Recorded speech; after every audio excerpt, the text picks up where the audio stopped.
Good evening সবাইকে। হাঁড়িতে কী রান্না হচ্ছে সেটাই দেখাবো তোমাদের। মিনি ব্লগে নিয়ে চলে এলাম তোমাদের সাথে আমার রান্না করা রেসিপিটা। সবাই কিভাবে রান্না করো অবশ্যই বলবে। আজকে আমি নিয়েছি সাথে দেখো কাজু কিশমিশ গোবিন্দভোগ চাল আর সাথে আছে আমুল তাজা দুধ। সব দিয়ে আমি তৈরি করব কি বলো তো, বুঝতেই পারছো, হ্যাঁ পায়েস।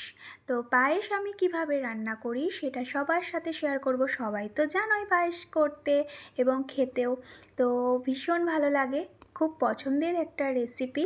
আমার বরের জন্মদিন উপলক্ষে আমি বানিয়েছিলাম। আর হ্যাঁ, আমি কিন্তু চিনির পায়েসটা বেশি ভালোবাসি। দেখো, তো চিনি ঘরে ছিল, সেই জন্য চিনির পায়েসই বানাচ্ছি। তো গুড়ের পায়েস যারা যারা ভালোবাসো অবশ্যই কিন্তু কমেন্ট সেকশানে জানাবে। যদিও নতুন গুড় এখনও ঘরে আসেনি, তাই গুড়ের পায়েস না হয় অন্য আরেকদিন হবে।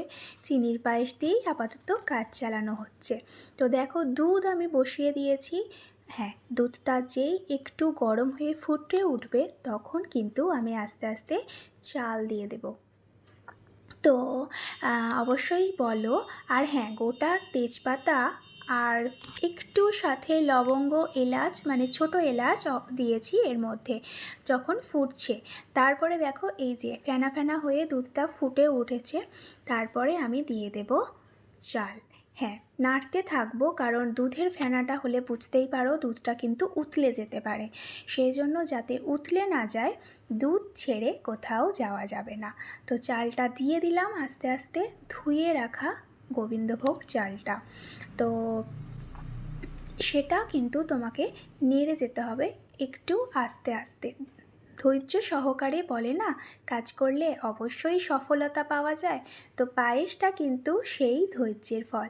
পায়েসটা করার সময় কিন্তু এদিক ওদিক মন রাখলে বা এদিকে ওদিকে চলে গেলে হবে না। অনেক সবুর করে ধৈর্য নিয়ে পায়েসটা রান্না করতে হয়, কারণ জন্মদিনের পায়েস বলে কথা। আর এমনিও পায়েস করতে আমার কিন্তু ভীষণ ভালো লাগে। পায়েস এমন একটা রেসিপি যেটা সবার ঘরেই মোটামুটি কম বেশি হয়েই থাকে।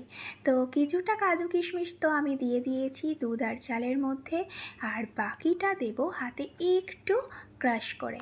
হ্যাঁ, একটু ভেঙে দিলে বেশ বেশ চারিদিকে বেশ কাজুর ছোট ছোট টুকরোগুলো মুখে পড়ে, বেশ ভালো লাগে আমার খেতে। তো দেখো, আস্তে আস্তে কিন্তু করে নেব পায়েসটা।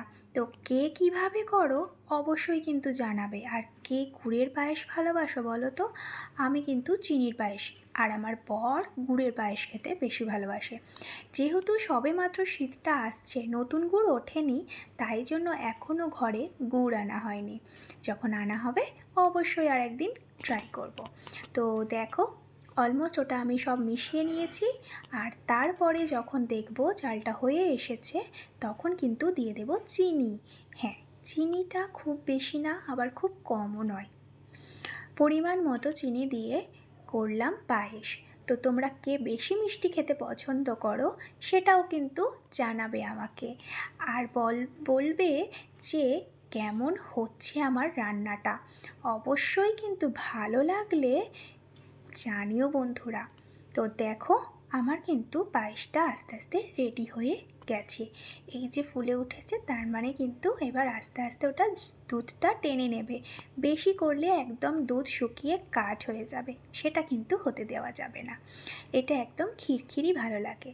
তো দেখো, আমার কিন্তু রেডি। কেমন লাগলো ভিডিওটা অবশ্যই কমেন্টে জানিও। টাটা।